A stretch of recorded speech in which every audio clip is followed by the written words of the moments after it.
Record. I'm here. Welcome to Tariq Radio live on Sunday, the live UStream edition. Wash my face. Face is a little ashy, but I got a little something for that. For the ashy face and the ashy hands. I don't like to be crispy up here. But we're here. And we're ready to chop it up as we always do. Let me look in the chat room. See what's going on. I think everything is working correctly. I kind of figured out how to get my Skype working right. Here, the Skype is working right. And also, when we do ISM Radio, the Skype will be working right. We'll finally have the phone lines together. But glad to have everybody tuning in. I mean, we're here. Damn, my face look ashy as shit, man. Let me get this shit together. Let me get it together. All right, man. A lot of stuff we got to get into. First of all, this time difference was a mug, wasn't it? This time difference, it kind of threw me off, too. What's up, Miss Braxton? Shout out to the mods, Natural Charm. How are you, beloved? Yeah, so the time difference threw me off, but it's cool. It's cool in the gang. Get this ass together. All right. So, first of all, let me thank everybody for getting the 1804 DVDs. Let me thank everybody for that. It's been a blessing. People are loving the film. It's killing the charts. All this weekend, it was the #1 documentary. And not only was it the #1 documentary, it was in the top 15 best-selling of all movies on Amazon. And as we know, Amazon is the world's biggest marketplace. So that's how you can judge and see how something is doing. You can see what it's doing on Amazon, because Amazon, that's the biggest marketplace on the planet. Yeah, you got yours at Shades of Africa. Shout out to Renee down at Shades of Africa. That is my sister. Love Renee. Beautiful sister down there in Long Beach. Shout out to my brother Marcus over at the Nubian Bookstore in Atlanta. Man, so many people are really, this film, I mean, it's shocking me. It's surprising me. I'm surprised at how well it's doing. It's doing better than the last Hidden Colors movie. I mean, the last Hidden Colors movie, it was the #1 documentary. The last 4 Hidden Color films were #1 documentaries, but this one is not only a #1 documentary, it's rising on the charts in so many other categories, and just the overall film category. Understand, let me go to Amazon real quick, because it kind of bounces up and down. But on Amazon, when it comes to all the best-selling movies, I'm talking about, we're going up against big budget films.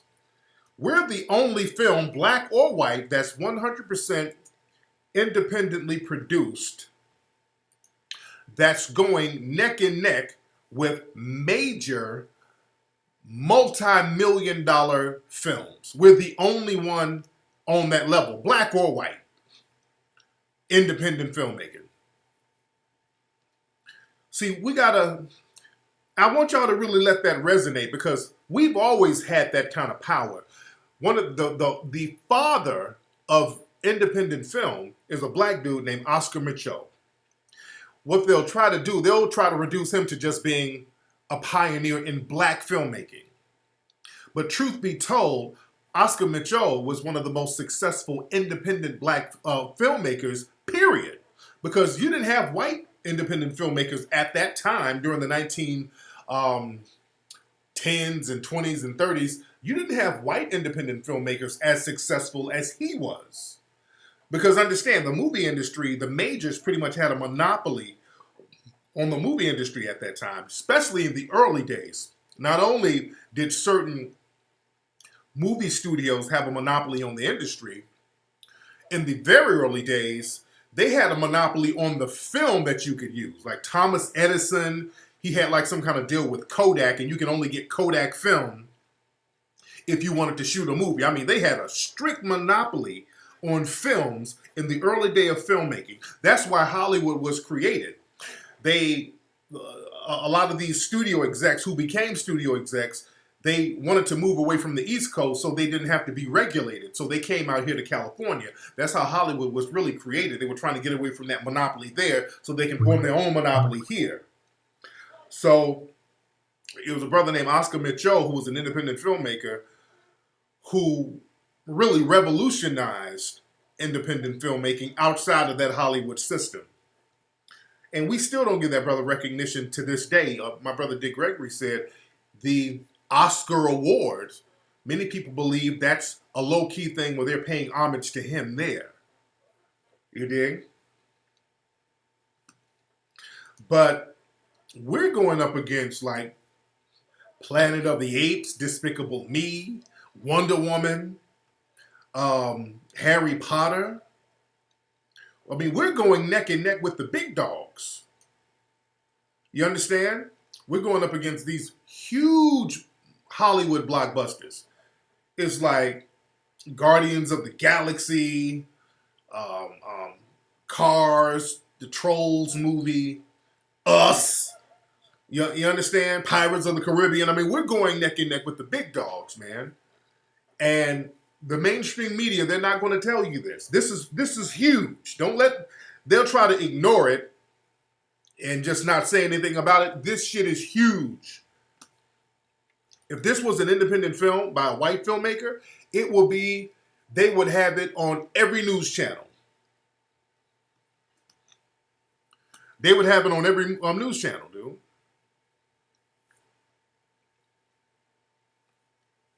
You dig? Oh yeah, a lot of black. My man in the chat room made a great observation. Hollywood Shuffle. It was movies like that that ushered in a new era. Sweetback. My man Melvin Van Peebles, a friend of mine. He ushered in the blaxploitation era. He was the one that showed Hollywood that there's an audience where you can cater to the black audience and there's money in that. And Melvin Van Peebles, he inadvertently helped save the studios because many of these studios were about to close down because of white flight at the time. In the late 60s, early 70s, you had white people moving out of these major cities because black people were moving in. And all of these movie theaters were empty. So they had to do all types of shit to get people in the theaters. They had to play X-rated movies. That's where in the early 70s, you see a lot of blockbuster rated X movies like Deep Throat and Beyond the Green Door and all that shit. You had these sex movies that were huge because that's the only thing people would go see at these theaters at the time. And it was black people keeping these films afloat. You had cheap movies, these blaxploitation movies, and you had these cheap movies coming in from China, all those karate movies. Black folks, we would go support that shit all day. And that kept the theaters afloat. And then the movie studio said, okay, we can spend a couple of $100,000. We don't even have to spend no real big budget to get these black films popping. And that's where all those blaxploitation films came from. You said Melvin did something shady to you years ago? Oh, what did he do, James Earl?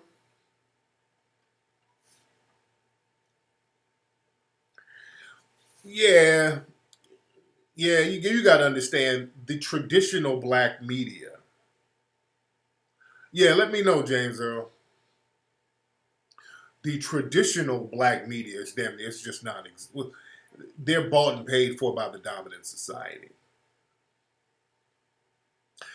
But I'm telling you, if this film was made, or any other film was made by a white producer, and it was going neck and neck with all of those other major films, it would be on every trade paper. Oh, this is the biggest sensation, a sleeper hit. They would make a huge deal about it. You dig? They would make a huge deal about it because it is a huge deal. But the thing is, they got to keep our shit quiet because they don't want to give you no ideas. They don't want to give other black filmmakers or potential filmmakers any ideas. You dig?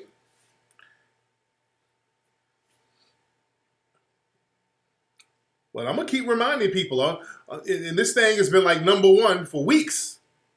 Keep reminding people. You did? Keep reminding folks. Well, you can check the movie. You can just look at go to the page, and you can see it'll say number one in this category, number two in this category. You dig?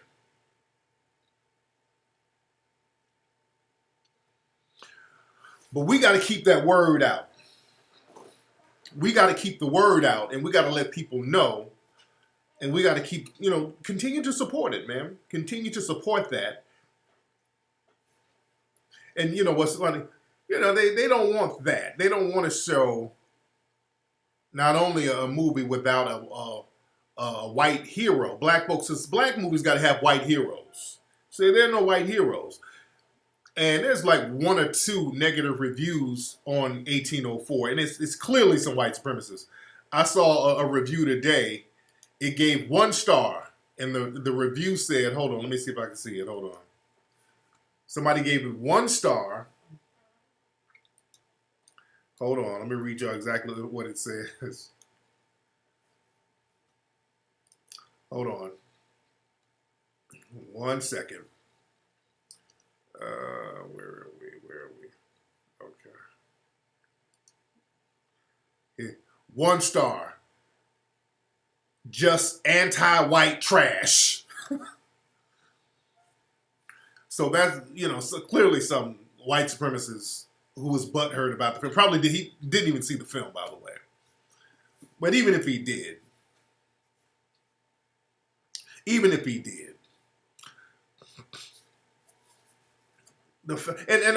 they hit me up, the white supremacist trolls, they hit me up with that, well, this movie is anti-white. I've been getting that a lot, by the way. Tariq made an anti-white film because God forbid people not wanting to be slaves. I mean, just the nerve of them not wanting to be a goddamn slave. All the humanity. How dare you want freedom? Oh yeah, it's anti-white, yeah. That's what you get out of it. The logic kills me. The logic kills me. So not wanting to be beaten and enslaved and raped and castrated is anti-white. No, it's anti-slavery. It's an anti-slavery movie. You dig? No mainstream press has reached out. No, none.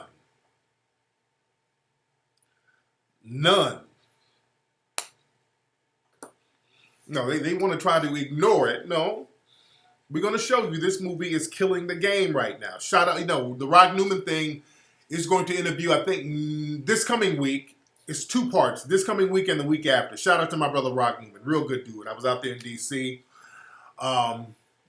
Did Rock Newman's show. Had a great time in D.C., man.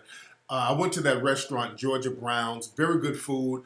I keep getting mixed messages. People were saying that it was a black-owned restaurant. From what I understand, I don't think it's actually black-owned. I know there's a major restaurant conglomerate that it's under. Capital something. I forgot the name of it, but I'm not sure if the Georgia Brown's restaurant is actually black-owned. It's very good, though. You know how... they get recipes from black folks and just, But the food is very good. I don't know if it's black owned, though.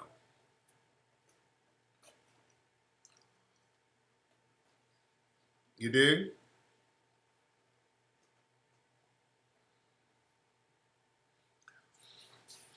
But yeah, people act real funny. People have this real weird thing about the Haitian Revolution as if the Haitians did something wrong.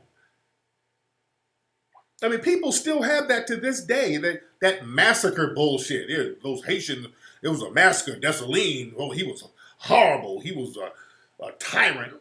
I mean, what the fuck were they supposed to do? And I want to ask you white supremacists this. What the fuck were they supposed to do? And then I get this, well, yeah, they got their freedom, but look at them now. Yeah, look how poor they are now. It's like, okay, what were they supposed to do? It's damn if you do, damn if you don't. They were poor when they were enslaved. They didn't have shit then. Yeah, they don't have, a lot of them don't have anything now because of indirect tyranny by the white supremacists. But what the hell were they supposed to do? You dig? This whole thing where you're supposed to be enslaved and not do anything about it. What is that bullshit? That Negroes aren't supposed to rebel shit. You dig?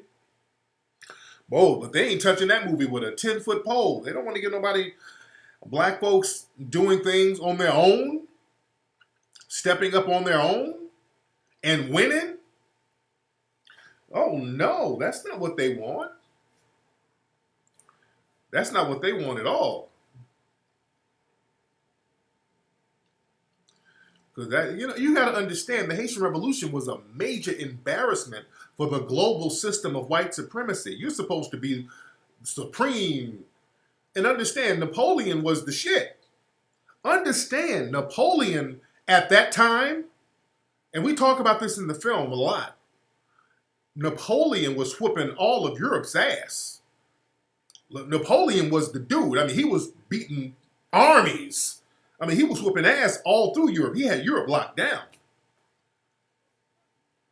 And then when you get to this little island of these unarmed black folks, they whooping your ass 6 ways to Sunday. That's an embarrassment.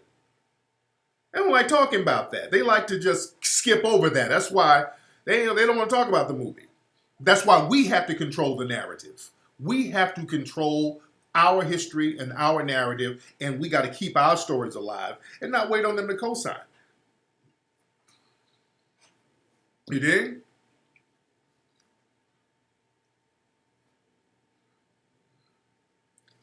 What's up, Nero?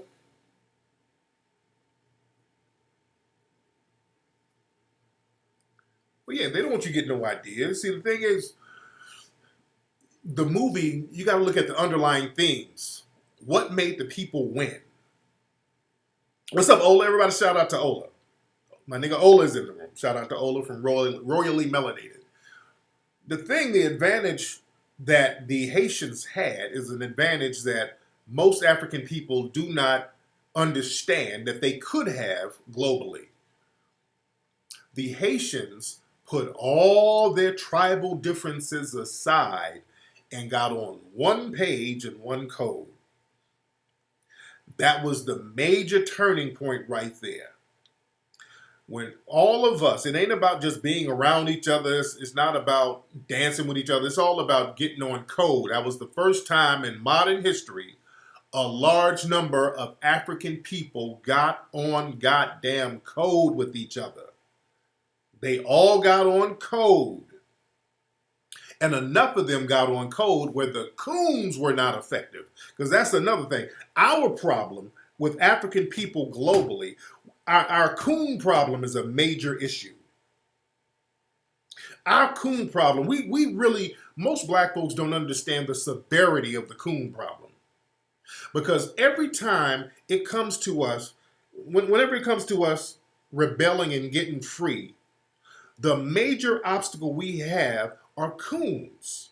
I mean, in every rebellion you look at, coons fucked it up every single time. I mean, every one. You look at a rebellion that was foiled, a coon fucked it up. When Denmark Vesey was about to get it popping in South Carolina, they had thousands of people ready to roll. They were going to get rid of slavery in South Carolina on their own. They had the numbers, they had the weapons, they were locked and loaded and ready to go. Some fucking coons told on them. Some butter biscuit eating ass coons went and told and fucked it all up, got everybody killed. Nat Turner, some coons told on him. Coons told on Nat Turner. John Brown, a white dude, said, hey man, this slavery shit, I ain't with this. I ain't with this slavery shit. Me and my family, we're going to sacrifice our lives to free black folks. Because John Brown was influenced by the Haitian Revolution, by the way. They got a street named after John Brown in Haiti. He was that's how influential the Haitian Revolution was. It was influencing white people. So John Brown said, fuck this. We're going to free you. A coon said, free me? I was going to tell Massa on you, and went and told. Got John Brown and his family killed. I mean, all the way, every single time, coons fuck it up. Every single time. You dig? There's a coon-apocalypse. So that's why we got a real big problem with underestimating the coons. We can't underestimate them, man. You cannot underestimate your coons. That's why you don't play games with these coons. You don't coddle them. You don't play around with them. You got to treat them as a hostile force. That's exactly what they did in Haiti. The Haitians dealt with their damn coons. The Haitians dealt with them damn coons. We talk about that in the movie. They dealt with them fucking coons. You dig? So that's one of the major problems. Because see, the thing is, let's just be real, and not just here. There's a lot of coonery going on in Africa. See, the thing is, the cooning didn't start here. The cooning started over there first. Let's be real. Because I've read some reports. In Oludare Equiano's book, he was one of the first enslaved Africans who really wrote about slavery from a first-hand experience. He talked about on the boat when they were captured, they were about to get free. They were about to have a rebellion, and a goddamn bed winch towed and fucked it up. They had a bed winch on the damn boat. She went and told that they were about to rebel, and then everybody got locked down. This happened on the way to this mother. You dig? So there was some cooning going on the boat. There was something over there that turned a lot of black folks into coons. Over there, the cooning, Oludare Equiano, yes, read his book. Read his book. He talked about on the ship, there was a bed wench who told on everybody because they were about to fuck everybody up on the ship and the bed wench told. So there was something about African people that turned them into coons on the continent. Because I think, you know what it is? There were so many, and there's still so many tribal differences. Us then and us now, we still don't understand that we're just one big nigga. We still don't understand that we're just one big nigga. We don't get that. We still don't get that. We think we different from this dude or that woman or that. We still think, and over in Africa, they had that. They had that tribal thing going on. So they were like, well, fuck him. I don't like his tribe anyway, so I tell on him. He's over there in the bushes. And then you go tell on him, they go round him up, and then they throw you in the same chains as that nigga. You dig?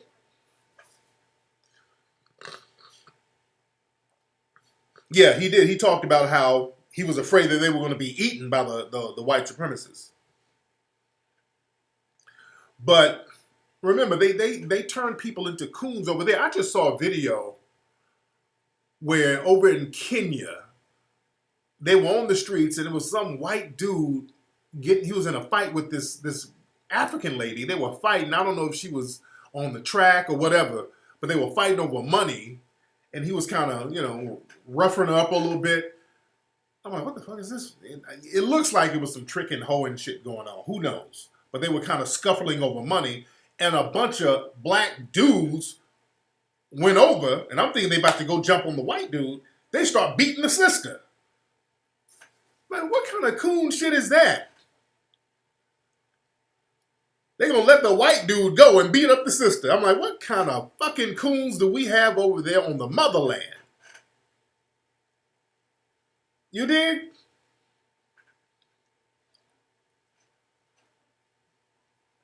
So we got to be real. The cooning, it started over there and it was carried over here. What's up, Raheem Shabazz? Shout out to my brother Raheem Shabazz. Elementary Genocide, my man's documentaries, man, about elementary genocide, man. Y'all check his stuff out. I think your website is elementarygenocide.com, I think.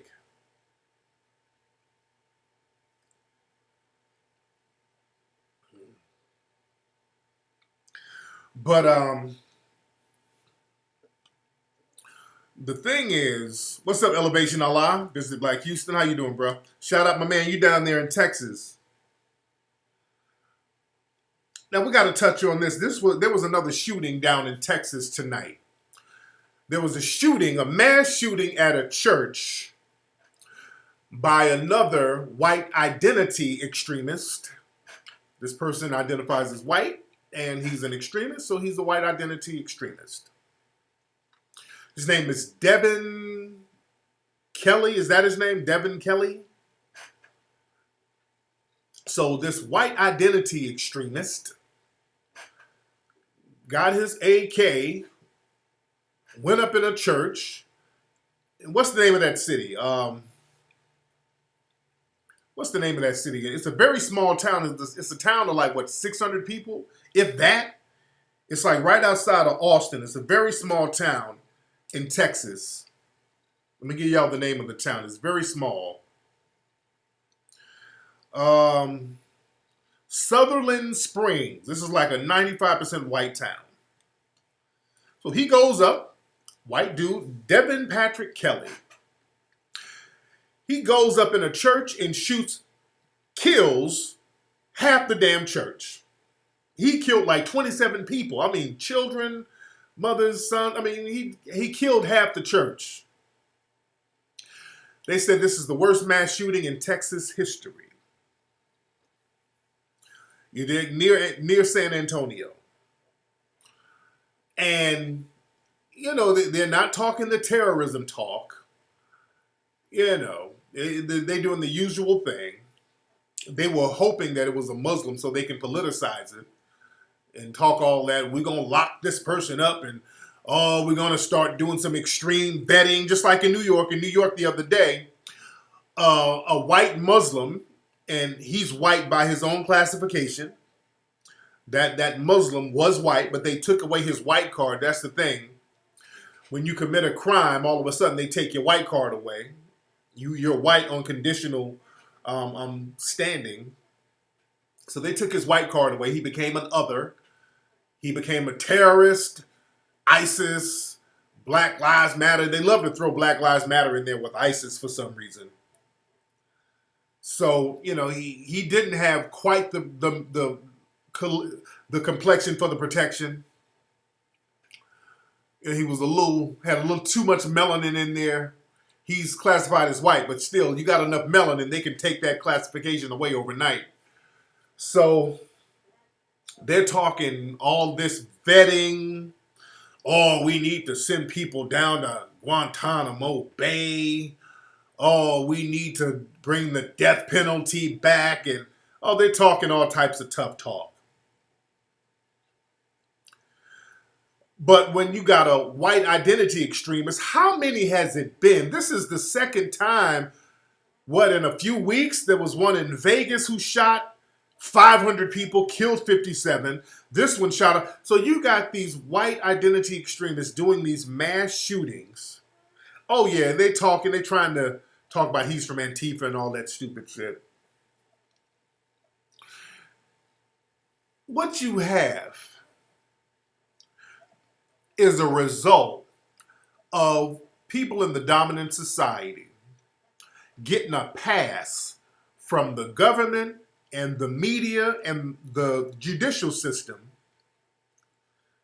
and you're being allowed to act like a violent criminal. You're getting a green light. When you have all of these black people who are innocent getting slaughtered, and the media, the judicial system, and the government says that it's okay, do you know what that does to a society? That turns society, especially the dominant society, into a bunch of fucking degenerates. Let's talk real here.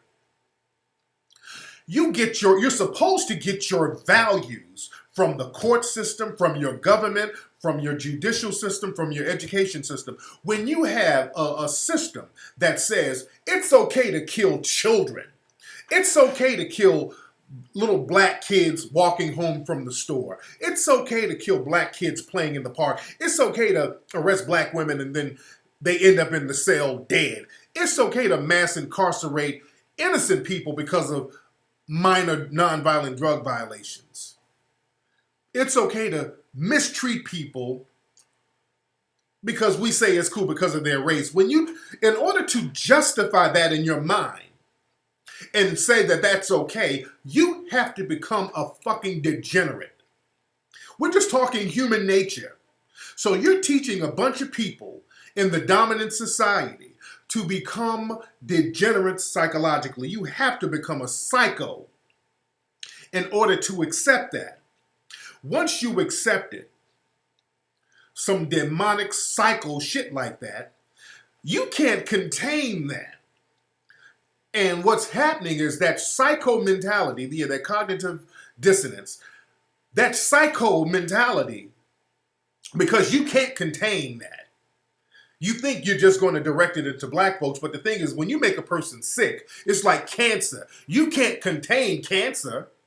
You never know where the cancer is going to go. Once you've accepted cancer and not did anything about it, you haven't expunged the cancer. You just let it fester and you think you're going to direct a cancer, a sickness, an evil, a disease. You're going to direct it whenever you feel like it. No, once you've accepted a disease, that's going to permeate your mind. So now I'm a white identity extremist. I've been told by Donald Trump that I'm a very nice person if I kill somebody.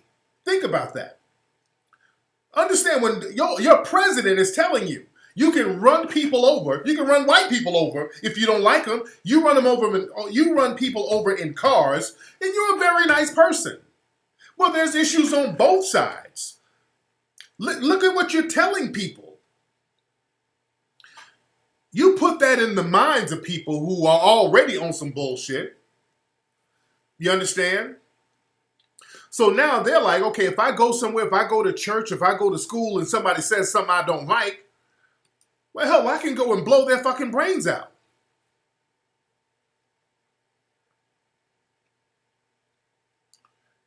You dig? If I go to the store and they don't have my flavor of gum, I can go shoot up the store. Because I'm not going to be looked at as negative. And they know it. Look, all of these killers, these white identity extremists, you notice how they talk and coddle them. They don't demonize these people. Listen to how they talk about them. The dude up in Vegas, they are making every excuse in the world for this fucking dude now. I just saw a story that came out about him 2 days ago. They were talking about, well, he was having financial problems. So the fuck what? So what he was having financial problems? So they're trying to make every excuse. And if you're a person in the dominant society and they're telling you you're not going to be really reprimanded, society is going to be sympathetic towards you if you go out and blast people. So you have an incentive. You're like, well, shit. What's going to happen to me? I go blast people. All they're going to do is say I'm crazy, which I am crazy as cat shit. Nothing is going to happen to me. My legacy is not going to be besmirched, even if I die. So I'm good. So you're creating a society of degenerates, and it's turning back on you. See, the thing is, that's how the universe works. The universe don't let you get away with evil. The universe is going to come back, and some of that Ogun is going to come back. You just can't get away with evil, and you think that you're going to let evil fester.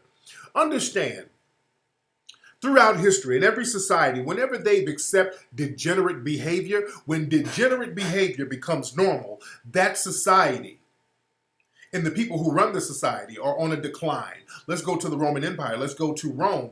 In ancient Rome, Rome went on the decline when they had Caligula. When Caligula, the Emperor Caligula, became the leader of ancient Rome, it became in decline because he was a degenerate. He was just doing anything. Fucking men, fucking women, fucking everybody, fucking his cousins, just doing anything. Crazy as hell, drunk as hell, having orgies. People were saying he was having sex with a damn horse because he elected one of his horses as the senator. I mean, he was just doing all types of shit. So that was the beginning of the end for the Roman Empire, because now you've allowed and you've normalized degenerate behavior. So now you're opening yourself to be taken down. Soon afterwards, you have the Goths and the Visigoths and the Vandals come in there and sack Rome. They took over the shit. And then all of Europe fell into a damn dark age. When Rome fell off, the whole of Europe just fell into a damn decline until the like 711, when the Moors came in and got everybody back on their grind. It took African people coming through to get everybody back to normal in the year 711. That's where you get the term, thank heaven for 711. That's when the Africans came in. But the thing is, when you have, Caligula was a damn freak. Look, when you have to look at what we have now. Look at how degenerate the dominant society is acting. You got mass killers, white identity extremists, almost every week. There was a damn shooting a couple of days ago. Another dude, a white identity extremist, shot some cops. So, I mean, this is just happening on a regular basis. Look at Hollywood. You got all of these cases of these white actors, white directors, white producers, just case after case after case of pedophilia, of sexual harassment, rape, all of this stuff that's being swept under the rug. You dig? And the thing is, you look at places like Texas. Texas has a high incarceration rate for brothers. They got a lot of brothers in jail up there. And y'all got the wrong goddamn people in jail. You got all of these people, black folks, locked down for nonviolent drug offenses, but your real criminals are out here blasting people. Let's look at this guy today, this Devin Kelly guy. Reports are saying that he was in the Air Force, and he was discharged, and it was some disciplinary action taken with him. So he was on some bullshit. They had to kick him out of the army or some shit, or the military. He wasn't even supposed to have a gun because he was kicked out. And there was disciplinary action taken. He wasn't supposed to have a gun. Now, he was posting his damn gun all on social media. Nobody bothered to look into it. See, that's the thing. You keep giving these white identity extremists, who are the real criminals out here, you're giving them a pass. They're all online giving you clues to their damn degeneracy. And y'all don't do anything about it. And then it turns around and bites you in the ass. There was another shooting in Fresno today. I didn't hear about that. You dig? But you let that evil fester. You let these dudes fester. Oh yeah, woke. Shout out to Woke Video. Did y'all hear that story about this sister, this black girl, who was a college student, and they hooked her up with this white supremacist female? Because I think when you go to certain schools, you don't know who your roommate's going to be. So they hooked her up. Her dorm mate was this white supremacist female who basically terrorized her. From what I understand, this disgusting white supremacist female was putting bodily fluids on the woman's toothbrush. The white supremacist female was putting used tampons in the woman's book bag. The sister name is Jazzy, from what I understand. I mean, she was doing some vile shit. Putting, period blood on the woman's bag. And the white supremacist female, she got a slap on the wrist. They gave her some little bullshit misdemeanor ass charge. That's all I didn't want to even read all the details. Look, trust me. I just kind of read the headlines. I didn't really, because I don't like gross shit. You know what I'm saying? Yeah, she put the white supremacist woman put the toothbrush up her ass. I don't want to get into all that. She's just gross as shit. Oh, they added a felony charge? Okay, good. Because the initial charge was some bullshit. The initial charge was a misdemeanor, like $1,000 fine. I'm like, wait a minute. That's attempted fucking poisoning this woman is doing. We don't know. You don't know what that woman got in her damn body. She's putting period blood in her ass and all this on people's tooth.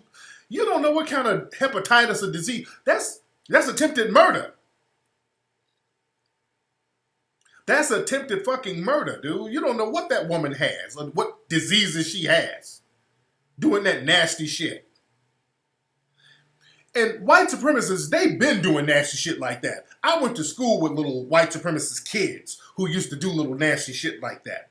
I talked about this on the Mac Lesson show one time. These kids tried to give me a bag of potato chips. They put boogers in the chips. They would do little shit. I didn't eat it. I knew then. They were like, hey, Flex, you want some chips? I'm like, really?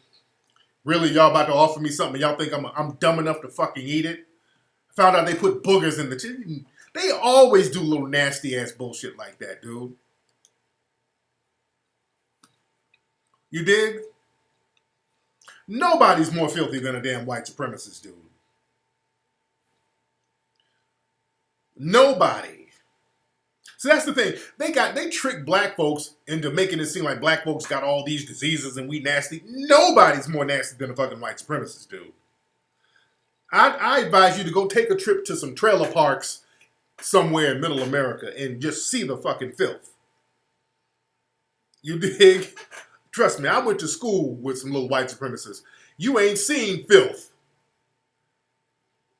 You don't even know the half of it. I was eating boogeritos. Hell no. Yeah, it's that jackass shit, that crass, dirty, disgusting. Nah, you haven't seen filth. I told you, one of my maids a long time ago, she came to my house and she went off. Your house is filthy. I'm like, damn. Your house is more filthy like white people. I'm like, damn, okay. You don't understand filth and degeneracy and nastiness. You ever wonder, think about this, family. You look at movies like The Help and all these, you ever wonder why white people always have black people raising their children? Think about that. See, they got you thinking, oh, black folks, we hate them because they this, they that. But when it comes to raising their children, like a nanny or somebody really being there with their children, normally it's a black person. You notice that? I mean, really back in the Jim Crow era, that was real heavy. But even now, they'll go get I see black nannies with white kids all the time. They go get black people to raise their kids. You know why? They're like, I'm not leaving my kid. These are white people talking. I'm not leaving my kid with a damn another white supremacist. I know how filthy these motherfuckers are and how degenerate they are. How much of a damn pedophile they are. I know. Even today. They know. They know. They'll go get a mammy. They'll talk shit about a black person, but they'll sure go get a mammy to raise their fucking kid, though. They know. They know not to leave their kids with no damn other white supremacists. They know. You want to leave your kid with a damn Kevin Spacey or somebody. They know. You go to Central Park. That's all you see. Black nannies with white kids. They know the truth. They know. They know how degenerate white supremacists are. White people know. They know the shit that white supremacists are capable of. They know how filthy some of these motherfuckers are. They know more than you. You don't know. They know. You dig? Yo, you think about that for a minute. I had an old school grandmother. That's all my grandmother did was take care of white kids. That's all she did. And not only that, notice this. I take it another step level. Look at who they leave their elderly grandparents with or their elderly parents with. You notice you'll see black people either taking care of white children or you see black people taking care of old white people. Do you notice that? You always see that. There's always black people taking care of old white folks. Because they know you leave it with a damn white supremacist, they'll beat the shit out of your grandma. You dig? If you got an old school grandma, she done took care of some white people. Old or young. They know not to leave Paw with a potential white supremacist. They've been there raping Paw, stealing his money. That's why nursing homes, mostly black women in there.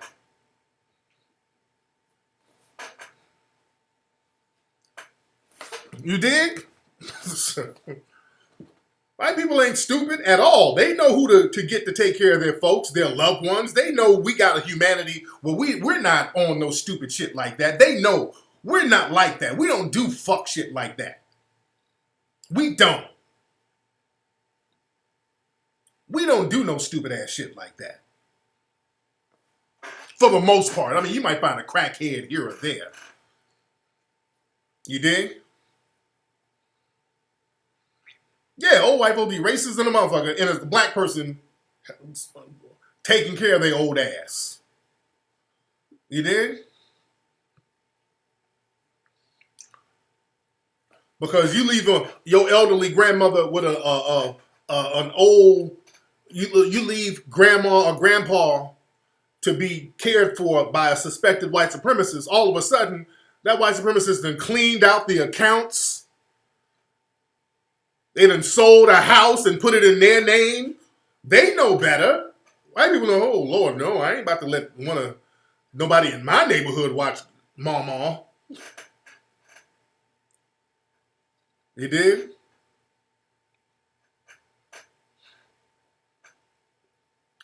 Shit, you leave your grandma, white people know, you leave your white grandma with another white supremacist, she'll be on the floor pressing the damn life alert button for 3 days.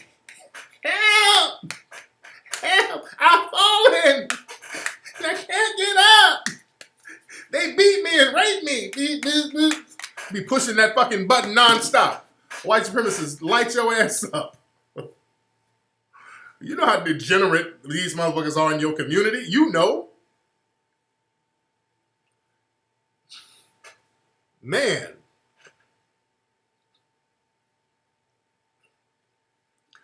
Shit. They know how degenerate a white supremacist is. DJ Vlad set me up. Man. Oh, all the time. They love a black caretaker. They always get a black caretaker. Because they know the humanity that we have. They know the humanity we have. They know more than you. You say, leave your mama with Dolores Claiborne. Yeah, you dig? Man. Oh, yeah. Y'all see that clip? There was a white girl. It was some kind of baseball game, some kind of game, I think in Miami or something. This white girl in there acting a fool, so they had to pick her up and carry her out. She slapped this black cop, and he socked her in the damn face. And then people want to cry foul. Like, no, you don't. You don't cry foul on that one. Nope. Y'all said it's perfectly okay. If somebody's acting a fool, neutralize the threat. And that brother neutralized the threat. And I think she got charged with assaulting the cop, which she should have. Because y'all sit up here and y'all shoot black people all in the back if you think they're going to do something to you. So, yes. Blue lives matter, goddammit. Oh, yeah, the crowd. Ooh, see, if it was a black person, they would have been applauding. But now, ooh, she's a woman. You shouldn't have hit her. Get the fuck out of here with that bullshit. Yeah, get the fuck out of here with that bullshit. She should have complied. Exactly. But, yeah, man, these white identity extremists, man, they're turning on each other. You're creating a society where you tell people it's okay to murder folks. You're not going to get punished if you have the complexion for the protection. And now you're creating a bunch of degenerates, and it's turning on them. They're turning on each other. And hold your own nuts. You guys created the monster, and now the monster is devouring you. You've created monsters. And you notice this. When it comes to people who are considered no longer white or non-white, whenever they do any kind of mass shooting or any kind of cop shooting or any kind of shooting that's high profile, you notice the narrative is always about locking them up or locking up people who are like them. You notice that's always the narrative. If a Muslim kills somebody, well, damn it, we need extreme vetting. If people come over here, we're going to have to vet them and detain them. Hell, we got to send them down to Guantanamo Bay if we need to. If we got to do this. Let me talk about that cop proposing thing, too. Let me write that down before I forget. I want to touch on that. But like I said, they talk about more laws to lock people up. When Michael Johnson did his shooting down there, they had the blue law matter, all that bullshit, locking people up. Stiffer punishments. It's all about detaining more people. If you're a gang, we're going to have a gang injunction. Anybody wearing a t-shirt that you got on, you're going to get locked up. But whenever there's a white identity extremist who engages in a mass shooting, they never talk about creating laws that's going to detain people like them. They give them the lone wolf treatment, and they start deflecting into some damn gun laws. That gun law talk is a crock of bullshit. Don't ever get caught up in that gun law shit. Let me tell y'all something. They're never going to amend any kind of gun laws in this country. Ever, never, ever, ever, never, never. They're never going to do shit about no damn gun laws where they're going to regulate guns where people cannot have them. That's not going to happen. That ain't nothing but a damn distraction. And it's a straw man. That's just to get you from talking about these damn white identity extremists that you need to look out for. See, when you talk about gun laws, that's an inanimate object. You're just talking about a thing. You're not talking about people. That's a Jedi mind trick they run on black folks.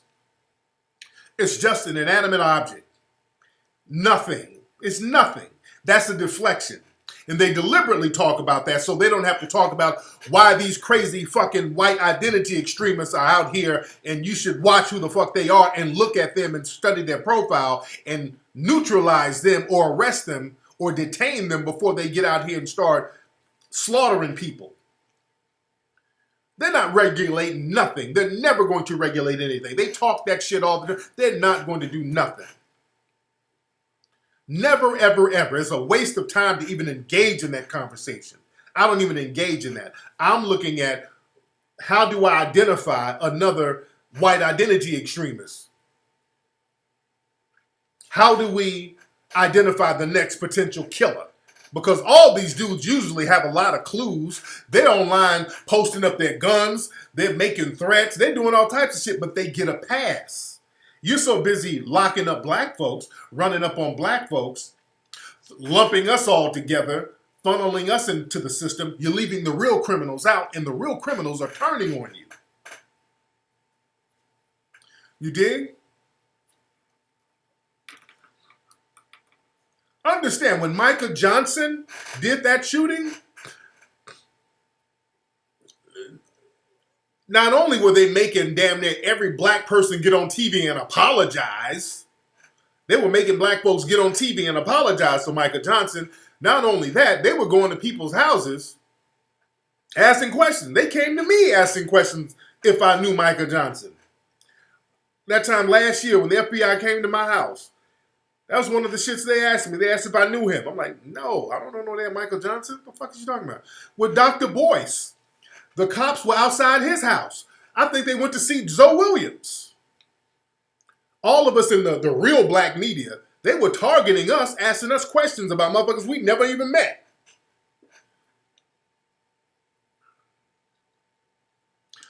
They asking me about him because I think they found out the dude had a Hidden Colors DVD or some shit.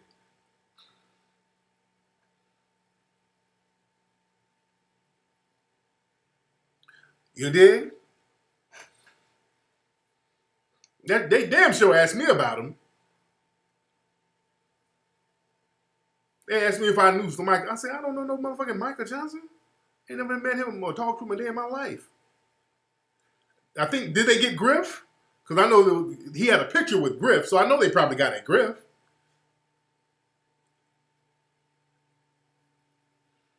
They did?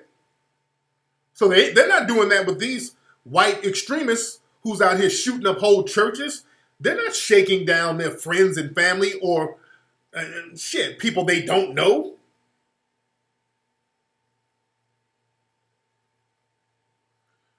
He said he wasn't the only one. He wasn't shook by the Fed showing up. What do you mean he wasn't shook by them showing up? What do you mean? Because from what I understand, I heard that they were parked outside his crib for about a few days. What's up, John H. Mena? I wasn't shook either. I didn't do shit. They asking me all types of questions.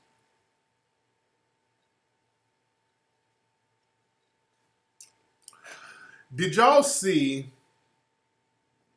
I put up a post on my Instagram. Y'all should be following me at Tariq Elite on Instagram. But there's this news reporter, this weather girl. Her name is Demetria Obalor. I think that's her last name. I hope I'm pronouncing it right. Demetria Obalor. And she's this real thick-ass, fine fucking red bone. She's fine as shit. And she's a weather girl. And I talked about her before on the show, how fine this motherfucker is to be a weather girl. She looked like she could be a video chick. She's thick as fuck and fine as hell. She looks like any video chick you see, but she's a weather girl. She's on the news, real fine, real articulate, real fine as fuck. And I told y'all,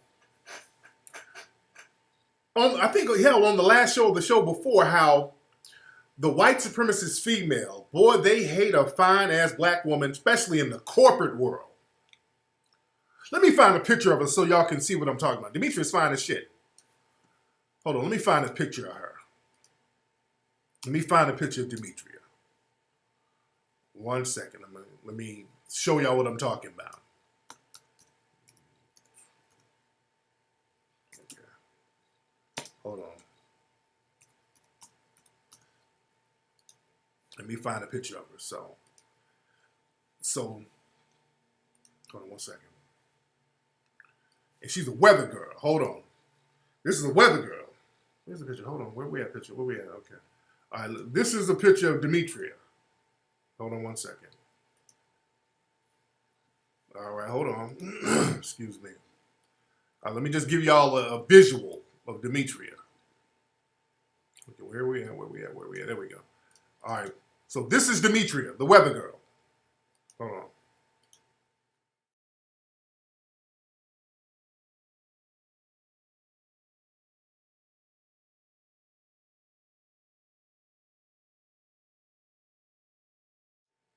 Yeah. Okay. So that's Demetria. All right. So she got me cupcaking. But yeah, she's a weather girl. Thick and fine and a motherfucker. She's fine as shit. Nigga, I'm telling you. I'm just saying, my wife ain't looking. She ain't fine as my fucking wife. I'm just saying. That's a thick fucking red bone, nigga. That's how I like my red bones. Thick, just like that, goddammit.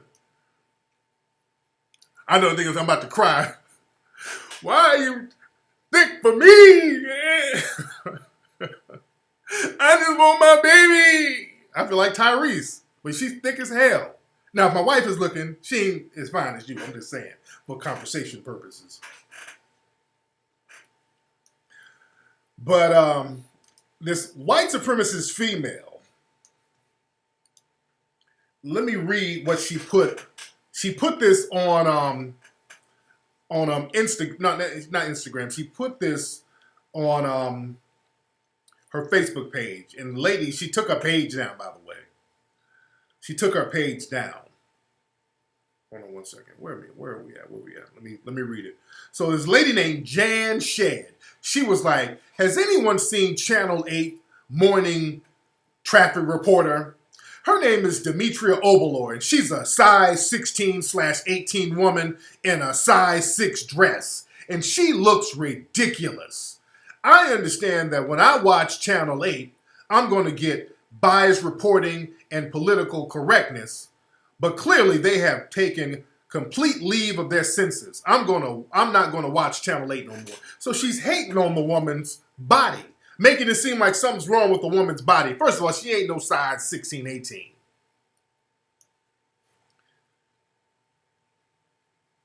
She ain't no size 16/18. You dig? And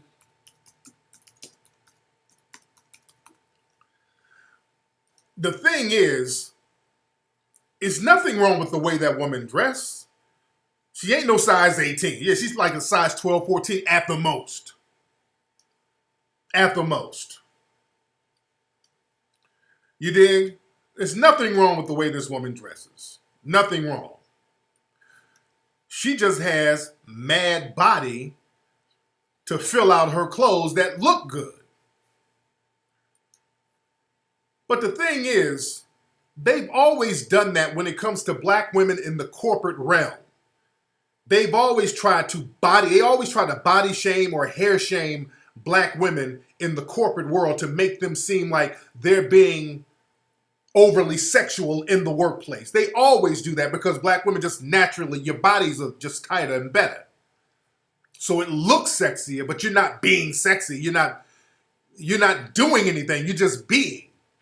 But they've always found a way to kind of use that against you as if you're doing something wrong. That's why I always say the white supremacist female, they love black women who look like Gabby Sidibe. They want you looking like Lonnie Love, the lady on the View, not the View, one of those shows, or Star Jones. That's who they want you looking like. That's who they want you looking like. They don't like no fit, in shape sister. Because let me tell you something. The women on Fox News, the white women there, they dress the same way. Be very clear. This is the women on, look, this is Fox. Hold on.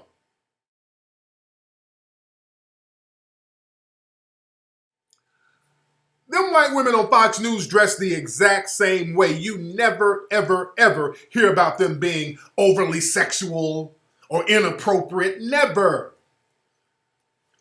As a matter of fact, you never hear a white woman ever referred to as being sexually inappropriate. You notice that? No matter what they do. No matter what a white woman does, she's never sexually inappropriate. No matter what she does, even if she come to work butt fucking naked, well, she's taking over her femininity. She's a feminist. Don't slut shame her now. Look at Michelle Obama and Melania Trump. Melania Trump has there's pictures of her whole pussy out. Pussy, titties, booty hole. There's pictures of everything. They don't sit up and say, they don't even say that's inappropriate. They say, well, she was young. They made excuses for that. Whereas Michelle Obama, when she would wear dresses with her arms out, look at her being a Jezebel. The sister with the hat. What's the sister with the hat down there in Florida? The Congress lady, the state rep. What's her name? What's the sister's name? Down there in Florida with the hat, who was going in on Trump, talking about how Trump was belittling the family and talking greasy to the family of the fallen soldier. What's the lady down there in Florida? What's her name? Come on, help me out, family. I know it takes a minute. The lady with the cowboy hat. The cowboy hat lady. What's her name? Y'all give me her name. Come on, chat room. Frederica Wilson, that's her name? Is it Davis or Wilson? Frederica Wilson, the lady with the hat. Y'all notice, now this is an old woman who's fully dressed. They were calling her all types of whores. Understand, Frederica Wilson is a woman who's fully dressed with a damn hat on. They were calling this woman all types of whores. A fully dressed elderly black woman, a congresswoman. because she was going in on Trump and criticizing Trump and his bullshit. They calling this woman a whore. You dig?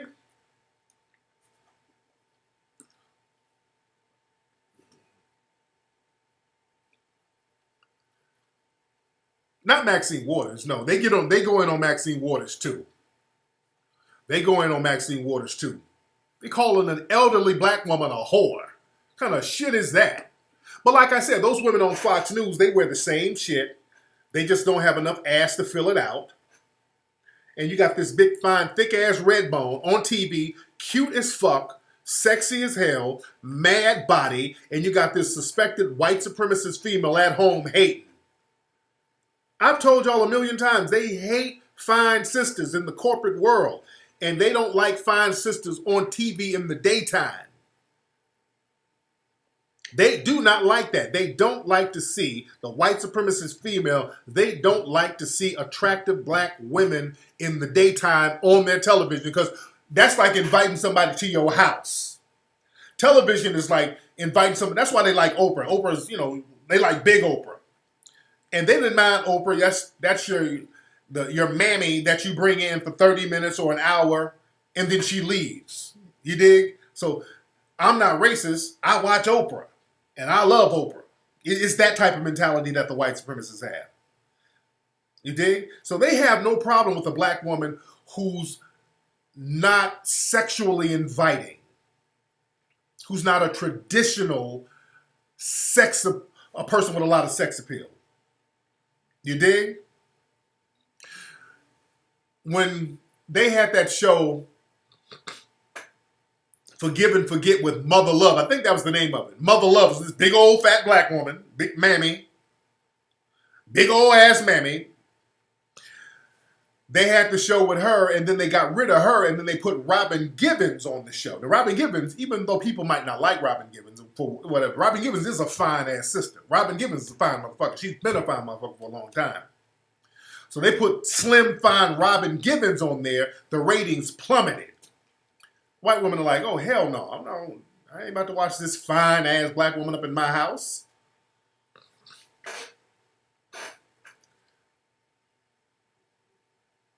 No. They don't play those kind of games. Say Robin is not fat and sassy. Hell no. Fine black women. Yeah, when Oprah lost that weight, I said the ratings went down. When Oprah lost that weight, her ratings went down. Go look that up. A lot of folks don't realize that. Her ratings went down. And with Tyra Banks is a model. She's very beautiful. But the thing is, Tyra's show didn't last that long. And America's Next Top Model, it lasts because what she does, she surrounds herself with a bunch of gay dudes. So they'll tune in for that. They'll tune in to see the gay sidekick. They love gay black men in the dominant society. So they tune in to see that. But they do not like no fine-ass black woman, no black woman who's fine in the corporate world. Hell no. Yeah, I've been talking about this for years. I dated a girl, man. She was slim, little cute fucking red bone with a bubble ass on her. Skinny as hell with a little bubble ass, cute as fuck. And she would go to work, and it would the white women would terrorize her. She would come and tell me, like, man, I just had a hard day. They write me up. They complain about what I'm wearing. I'm like, shit. I mean, she wear regular clothes, and because the shit looked good on her, they would go, oh, that's too sexual, that's too... It would just be a regular fucking dress. But the fact that she was cute and had body, the hating-ass white supremacist women would go down and say she was dressing appropriately. Just little sucker shit. So I know firsthand how they do. And let's look at the flip side of that, too. Let's look at the flip side. In corporate America, they do not like a fly, straight black man either. That's another thing. They don't like no fine-ass sister. If you see a fine-ass sister, she's going to be the assistant to the boss. And we know what that's about. If there's a fine sister, she's going to be the assistant to the boss. She's going to be right there working next with the boss. And we know what that shit's about. It's going to be some Olivia Pope shit popping. That's when, if you see a fine-ass black woman in a corporate job, that she's the Olivia Pope.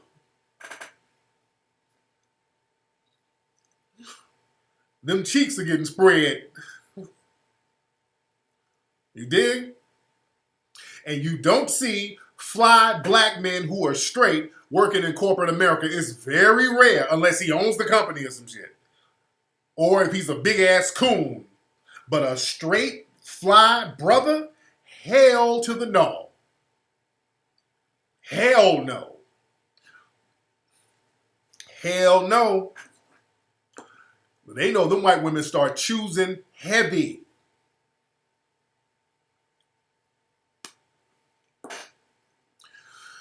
Them white women will be choosing heavy. That's why they love, if you go to any corporate place, if they got a black dude, 9 times out of 10, he's going to be switching around the office.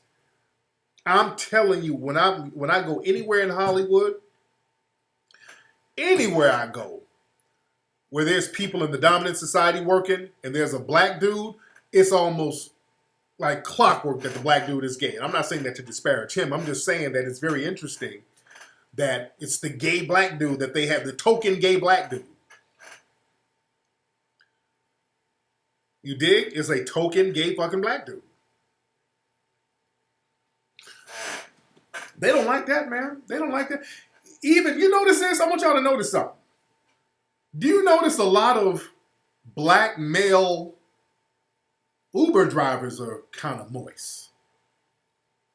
Y'all notice that?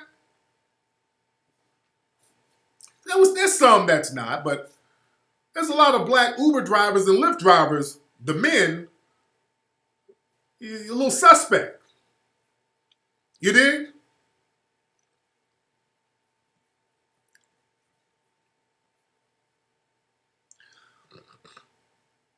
Yeah, that's right. My man said either they're token gay black dudes, coons, or they're not American. They're from like Zimbabwe or some shit. Cameroon. You dig? Absolutely. That's true. That's true. But yeah, you rarely see a straight black man in corporate America. They don't really play those games. And the same thing with the black woman. You don't see a fine black woman. Because the thing is, they don't want no stud black woman up there either. Because a stud black woman to them is like a thug nigga. You dig? So they don't want that. So in corporate America, you don't see too many studs like that. Studs be working like lower, they might work security or some shit like that, but you don't have stud black women up there.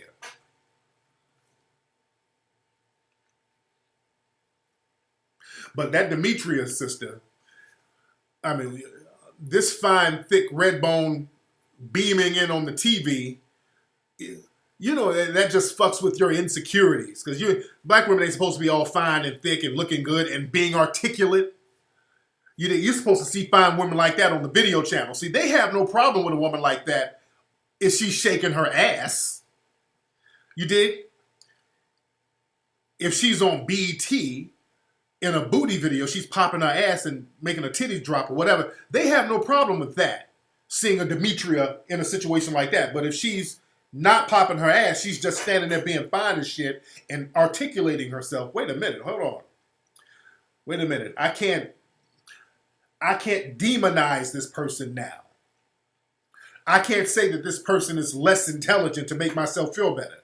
So I got to come up with another reason to lower this person. So let me complain about what she has on. Look she's dressed inappropriately. It's that type of thing. You dig? And I mentioned Star Jones. Earlier. Do y'all know Star Jones, her ex-husband, Al Reynolds, right? His name is Al Reynolds. Do y'all know this fool, earlier this week, this fool made an announcement where he came out the closet and said, yes, I'm bisexual. Nigga, When were you in the fucking closet, Al? I mean, the nigga made an announcement. Really, nigga? Yeah, he done came out. They try to clean it up by saying they're bisexual, but they're just gay. Like, nigga, when were you in the damn closet? What you mean hey y'all, I got a secret. Nigga, what? You going to college? What's your secret, nigga? Because it ain't what I think it's gonna be, motherfucker. What secret you got? You about to become a monk? What's your secret, nigga? You a leprechaun? What's your secret? Because it ain't about what you about to tell us. I know that ain't it, nigga. He done came out. And we people that knew this for 15 fucking years. You coming out. The hell out of here, dude. Go sit down. Y'all, you think you fooling somebody?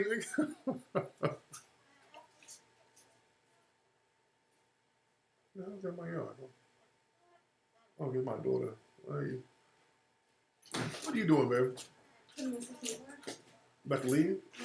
Okay. So this is my child. Hold on. So where's Lonnie? Upstairs. Okay. What's up, Tariq? Hi. What you about? Tariq's about to be 18 in how many weeks? 4. 4 weeks. What? Yeah. About to be grown as hell. What do you want for the birthday? I want my Jeep Wrangler. The who? My Jeep Wrangler. I'm not about now. My daughter be asking me for real big shit. But it's my 18th. I feel like I should have my first car in the Jeep Wrangler.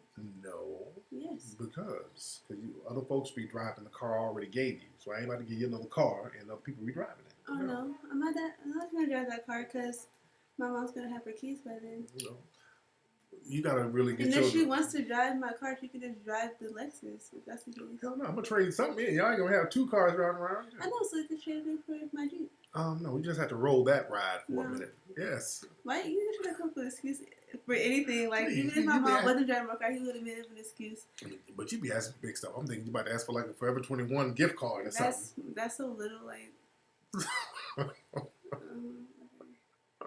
It's my 18th birthday. That's something that you get on your 16th birthday. I didn't get anything on my 16th birthday, so for my 18th birthday, I want a Jeep Wrangler. And a nice one. Oh, please. Why ain't want to get no damn Jeep Wrangler? Oh, y'all check Craigslist for a Honda and get it popping. Somebody said keep the white boys away from it. That's right. My daughter is not going to be a bed wench. She know. What's my rule I always gave you? 2 rules. This you remember. They can't date white boys. I didn't say that. I didn't say you can't date white boys. It's just going to be a bed wench. Oh. Yeah. I don't know what the second one was. Don't get pregnant. Oh. I thought it was like don't be a HOE or something. No, I mean, that's a given.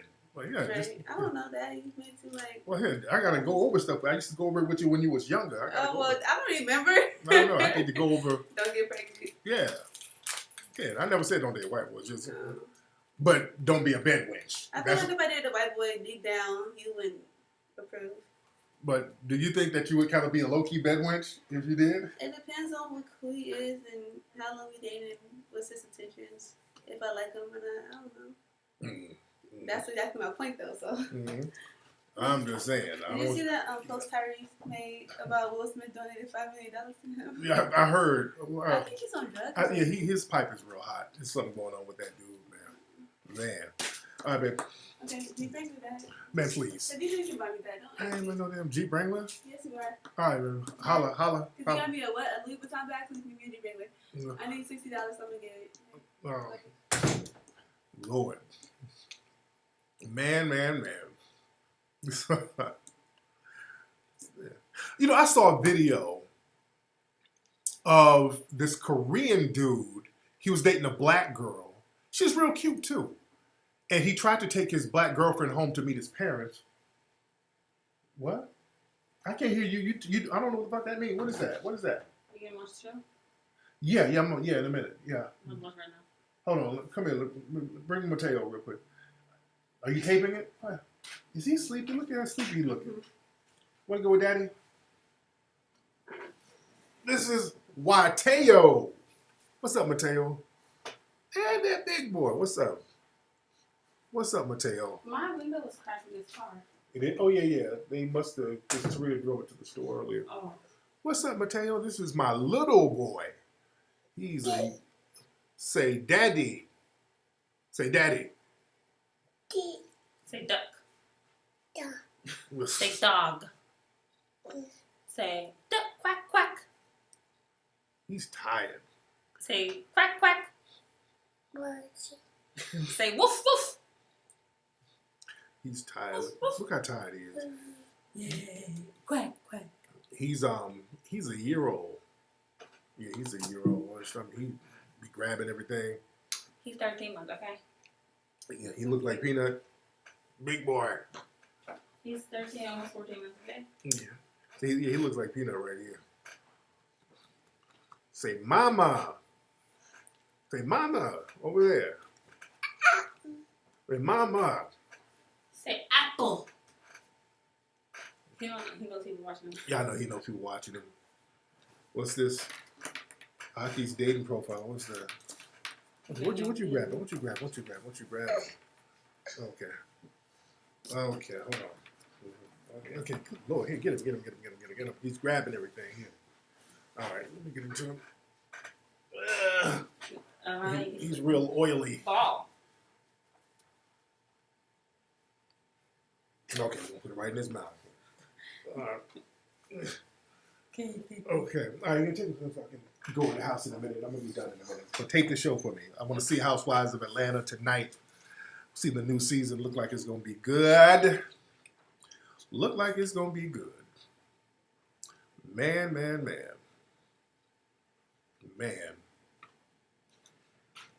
All right. No. I ate something earlier, so I should be pretty good. You dig? Man. Now, what was I talking about? I was talking about something. But yeah, I was talking about, this black girl was dating this Korean dude. He took her home because he was videotaping. He knew that his parents were kind of fucked up and they didn't want to meet the girl. He was trying to get his parents to meet his girlfriend, and the dad was kind of, we'll talk later.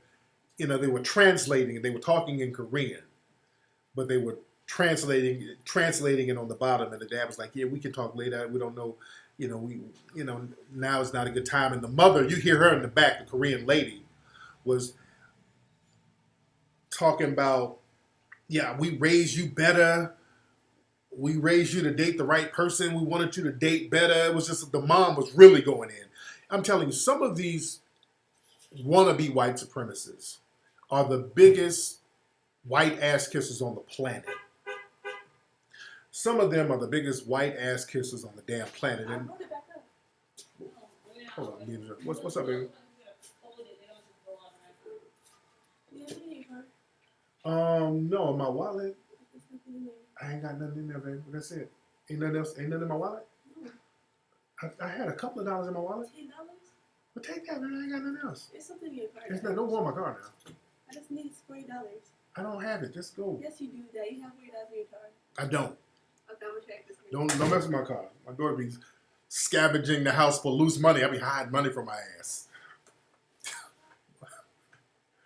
My daughter be trying to scavenge. You better go scavenge some fucking work. But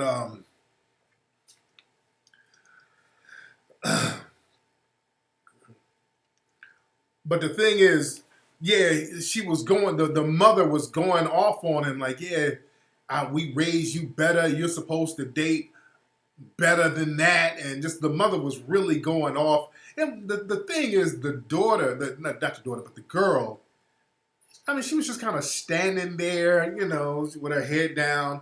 Let me tell y'all something, and I'm going to have to reiterate this with my daughter. And I'm talking to black girls out here. All you black girls out here. Don't you ever have your black ass up in somebody's house who's Asian, white, Latino, who thinks like a white supremacist. Don't ever have them sit up here and degrade you and you sitting up there with your fucking head down. Don't ever put yourself in a goddamn position like that. I wish that would be my daughter up in a motherfucker's garage when somebody's mama is degrading you, talking about they don't want to meet you. Get your ass out of there. Fuck him. Kick him to the curb. Fuck him and his family. You standing up there, the mama just berating you and with that sad look. Fuck them. Black folks, we better get off this shit where somebody has to accept us. Who in the fuck are you to accept somebody? What am I gonna get for you accepting me? Give me that. What am I gonna get out of you accepting me? Whoever you are. What do you get out of that, black folks? I wish somebody would tell me, well, I don't know. I had a girl years ago when I was like 18. I used to kick it at the mall. I talked about this before. At the Panorama Mall up here in the Valley. And, you know, I used to go up there and kick it, being a little homies, holler at the girls, whatever. And there was a Mexican girl who worked there. She was cool, real cool. I wasn't even trying to get at her. I mean, she was just cool. We see her at the mall, hey, what's up? So she kind of low-key flirting with me. I ain't paying no mind. I'm like, I'm 18, so I got a whole gang of breezy, so I ain't tripping on her. But she was like, she said to me one day, just out the blue, she's like, man, I would really date you, but my parents would trip. My parents be tripping, you know, they'll trip on me dating a black guy. And I remember at 18 being offended as fuck by her saying that. When she told me that, that offended the shit out of me. That offended me so much. I told this before. I know I did talk about this before. But that shit offended the fuck out of me. I'm thinking, they'll trip. I'm like, what am I going to get out of your family fucking with me? What am I going to get? What do y'all have that I mean, from what I understand, there's a whole bunch of y'all live in the same fucking house. So what am I going to get? What benefits am I going to get for your people accepting me? It's like 20 y'all in the same fucking house. And she was a cool chick, but she wasn't even that fine. She had like that little lunchbox shape. I'm like, what makes you think? She was a Mexican chick. She was a cool chick, but I wasn't trying to get at her. I'm like, offended. What made you think I want to get with you? Number one, I don't want to get with you. You're cool, but I don't want to get with you. What made you assume I wanted to get with you? Not only that, what made you assume I wanted to fuck with your family? Who are they to accept me? You dig? What the fuck you talking about? I got offended about what am I going to get for your family accepting me? And who the fuck said I want to date you? I'm dating like dimes at the time. I had a whole bunch of damn dimes. Fuck out of here. You offended, you offended my mackin'. She degraded my mackin'. How dare you? You dig? But some black folks, they buy into that shit where these other people have to accept you for some reason. I just want to know what's the fucking prize that we get for you accepting us. What do I get? Sisters, don't ever be at somebody's house where their punk ass mother is shitting on you in a damn another accent and you go back to their home country. Let's be very clear. You go to their home country, they living like fucking rats. Number one, the little shit they got is because of you. When these people come over, especially from some of these Asian countries, all the shit that they got is from you. They open up businesses in your neighborhoods, selling you their food. Most of those Chinese spots, many of them in black neighborhoods. Many of the hair spots are in black neighborhoods. The nail spots are in black neighborhoods. So they're coming up off you and then sitting up here telling you, well, I don't know if my mama gonna accept you. You and your mama can eat a fucking dick. I wish a motherfucker would tell me somebody wouldn't accept me and you over here eating off my community. Fuck you. You sitting up here letting these people degrade you, and they done rolled over here on your backs. You the one who kicked in the door for all of these minorities, which is a bullshit term. You kicked in the door for them to come over, and they're going to come over and talk about, well, I don't know if I accept you. Fuck out of here. Man, please.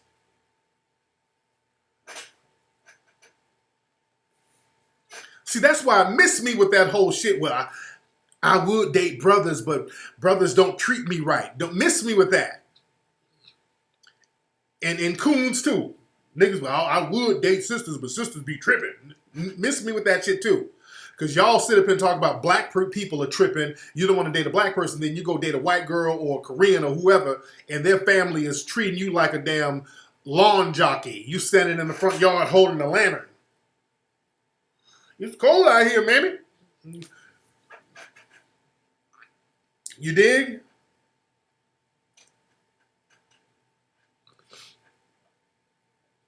Well, we got to get off that bullshit. Earlier, somebody mentioned that white cop proposing to this sister. There's this cop that they like to show videos of. This white cop who goes into the black areas and he plays basketball with the black kids and he's real nice to black folks. And they love to parade him around and post his videos up on some all cops ain't bad shit. And now they posted a video of him proposing to his black girlfriend. Let me say, and I don't know what's his name? What's that cop's name? What's that cop's name? Because they always show videos of him and they praise this dude. What's his name? What's his name? I don't even give a fuck what his name is, but what's his name just for the sake of conversation? Not Tim Wise, nigga, stop it. What's his name? I can't think of the guy's name. I can't think of the officer's name. Thomas Norman, Officer Friendly. Thomas Norman, aka Officer Friendly. Let me say this about Thomas Norman.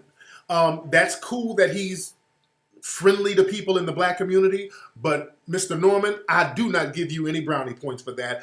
I'm not giving you no fucking points for being a human being. If we have to reduce the white supremacists into giving people in the dominant society points for just acting like a damn human being, that's pretty sad. I'm not giving you no points for acting like a normal fucking human being. You're supposed to be courteous to people within the community. You're supposed to be. I'm not rolling out the red carpet for you, but treating people like you got some sense. That's your motherfucking job. I already pay you with my tax dollars. It's your job to be courteous to people. I'm not about to roll out the red carpet and give this motherfucker a hand job because he's nice to black kids. You're supposed to be. You ain't supposed to be beating motherfuckers up. You ain't supposed to be. I'm not giving you no extra points. And black folks, if we got that thing where if somebody treats us nice, which is what they're supposed to, we're supposed to be all extra and prop them up like a fucking hero. No. I'm not giving you no extra points. You're doing what you're supposed to do. And not only that, you doing the Dougie and the nay-nay with black kids, how is that going to stop the race soldiers that's working in law enforcement? Because I ain't with all that symbolic bullshit. See, they love to throw symbolic bullshit to black folks. Throwing Officer Friendly out there. He's nice. All cops ain't bad. That ain't the problem. What about the ones who are? I don't give a shit about a nice cop. What about the ones who ain't nice running around? See, let's get to that.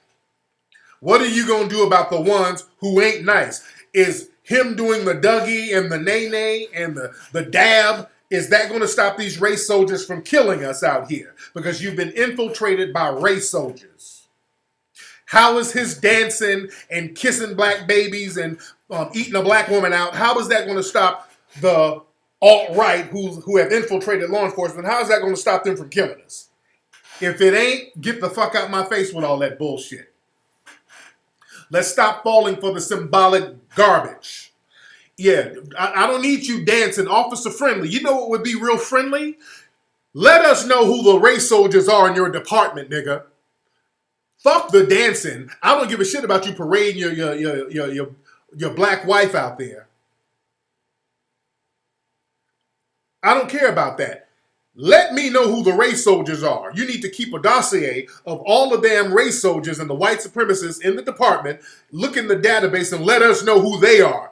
That's the friendly shit I want from you. I don't need no dancing. We got the dance moves on fleek. And speaking of dancing, y'all know that white dude who has that school, I think it's down in Atlanta, where all the kids are dancing and bucking their eyes. A, B, C, D, E, F, G, H, I, J, K, you know, all that coon shit. Do y'all know Oprah, I think Oprah gave that dude $5 million. Oprah then gave that dude $5 million for his school.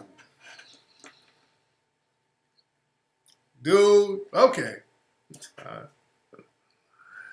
Man. All right, Oprah. Oprah, Lord. Oprah then gave that dude 5 million bones. My God. Dude, there's so many black-centered schools around this country. I'm telling, I've given thousands myself. And that shit right there, you lose me on that one. I don't know I don't know, dude. I don't know where Oprah's going. I don't know I don't know. I don't know, man. There's so many black teachers out here. Her and Tyler Perry with this, she giving money to Joel Osteen. What the fuck, man? Joel Osteen don't need no damn money. And my thing is this. I don't like to count another black person's money. I don't. I don't like to count other black folks' money. I'm talking about schools that are up and running. There's schools that are up, because see, it's one thing, people might not want to invest in a school that's not there yet. You know, because people always got ideas. I get people like, I got to go fund me, man. I want to get something popping. And I'm like, do you have it popping now? Nope. But when I get the money, no. I'm talking about people who got schools now. You dig?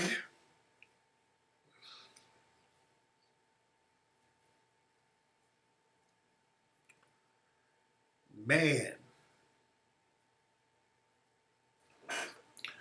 But hey, I don't like counting nobody's money. Now, Will and Jada, they do stuff. Now, is it true that Will and Jada gave Tyrese crazy ass $5 million? They probably did. Lord. That's funny. Tyrese crazy ass. I think he got $5 million from Will and Jada. Man. My God. See, and I talked about this on my last show. That whole thing with Tyrese, that shit wasn't about the daughter. Understand that all that crying, like, I didn't want my baby. That wasn't about no kid.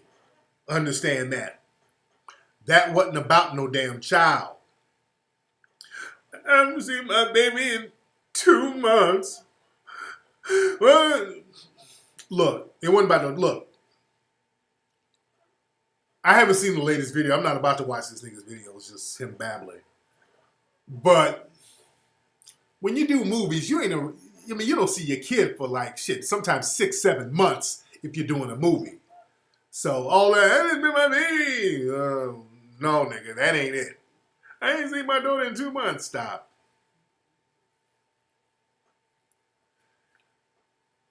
The thing is, what was fucking with Tyrese,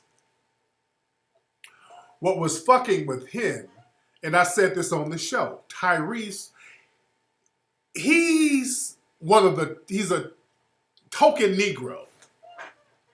And a lot of black folks don't like to accept when they're the token Negro. See, the thing is, black people, you don't understand white supremacy. See, Tyrese is learning white supremacy the hard way. Understand, white supremacy, they will only accept black people in very small increments. You understand? So with Tyrese, he's in a hit blockbuster movie, and they'll let 1 or 2 black people, white people in Hollywood will let a couple of black folks in their circle, and a couple of white people, some of his white friends, let him in their circle. So he's thinking he's in there. But understand, when the white supremacists let one black person in, they will shower that one black person with accolades, praise. They'll treat him extra nice, buy him drinks, give him drugs, whatever. They're very overly friendly with you. They're very overly accommodating with you. And a lot of black folks think, well, damn, I'm black. I made it in Hollywood. Most of my friends are white, and most of my friends treat me great. So I'm an ambassador for race relations now. I got like Negro magic, and maybe I can teach my Negro magic to others. So that's why Tyrese was giving all that bullshit ass advice, because now he thinks he's the magic Negro because white people have accepted him. I'm Tyrese, and I like to give some of my advice on life because I figured it out. I'm a magic Negro. White people like me. A rose can only grow when it's watered. I mean, just bullshit, and that's why black folks are like, nigga, shut up. That's why black folks are clowning him, like, nigga, shut up. You dig? So he think he's the magic Negro because he's the token Negro around whites, and they've accepted him, and they've showered him with accolades. And, oh, Tyrese, you're the greatest, man. Hey, man, you're the black friend. Hey, Tyrese, come on, man.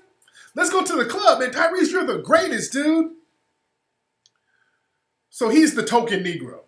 So now that he's gotten to some shit, he's hanging out with all the white friends. He sees how the white friends can get into all types of illegal shit. They can do drugs, rape motherfuckers, molest. They can do anything, embezzle money, anything, and nothing happens to them. They got all types of connections with judges, lawyers, DAs. They're clicked in.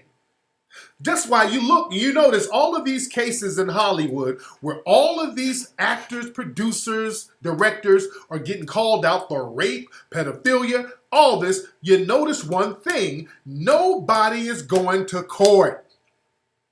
Not one of them. None of them. Kevin Spacey, they didn't accuse this nigga of pedophilia, the whole shit. None of them are going to court. Cosby's black ass is getting drug in and out of court. Tyrese's black ass is getting drug in and out of court. You notice that? So that's the thing that's fucking with him. He's getting drug in and out of court, and he's like, that's why when he was on that video, he was like, I didn't see my baby. I'm not doing anything illegal. Oh, what do they want from me? I'm not doing anything illegal. Meaning my white friends can get away with illegal shit. How come they're getting away with illegal shit, not me? Or how come I'm not getting the connection? Then he starts saying, man, all of my millionaire and billionaire friends, I was there for you. You weren't there for me. You dig? That's what it was really about. All of his millionaire, billionaire friends aren't there for him. All those rich white friends ain't giving him none of those connections, getting his ass up out of court. That's what it's about. He got his nigga wake-up call. Nigga, it's called white supremacy. No one in the courtroom with me. Man. That's what that was about. He don't have the complexion for the connection. That's why Will and Jada threw on his ass a bone. You dig? That's why I love The Rock. You can talk whatever about The Rock. The Rock, he's hustling the game. The Rock is like, I'm going to stack all this money. You don't see The Rock all hanging out with people and all that old bullshit. Rock knows what's up.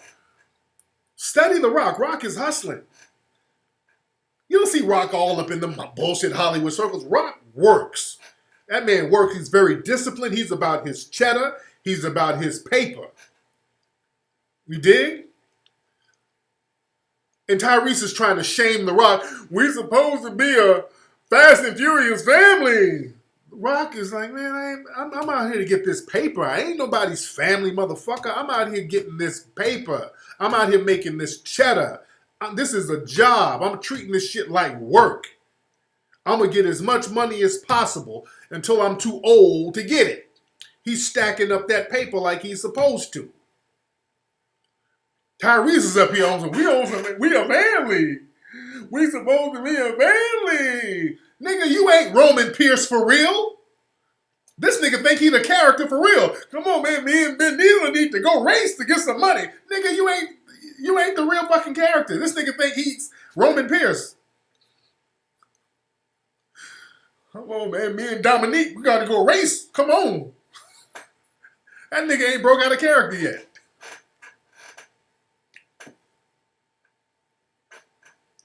Man. You know, fuck is this calling me from an 800 number? What the fuck is this? Hello?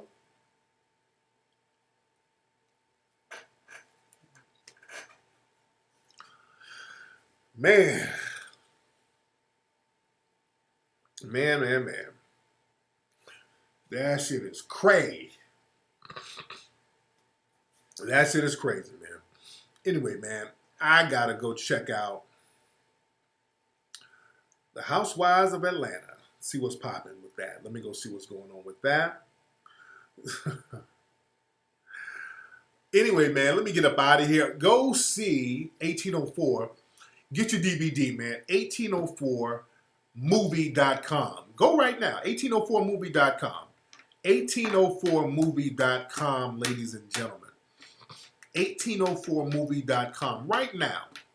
Go get the movie, man. It's the hottest movie in the game right now. We're killing it. The #1 documentary is killing the game right now, family. I mean, this is one of the most important films on Black history that we need to acknowledge. It's killing the games on the charts right now. 1804movie.com, ladies and gentlemen, get the film. Also, go to TariqElite.com. Get the Ogun shirts. Got to get those Ogun shirts. Follow me on Instagram. You follow me on Instagram at Tariq Elite. Follow me on the gram, ladies and gentlemen. All right? Let me get up out of here. Y'all have a good night, man. It's been real. I'm going to holla with you. All right?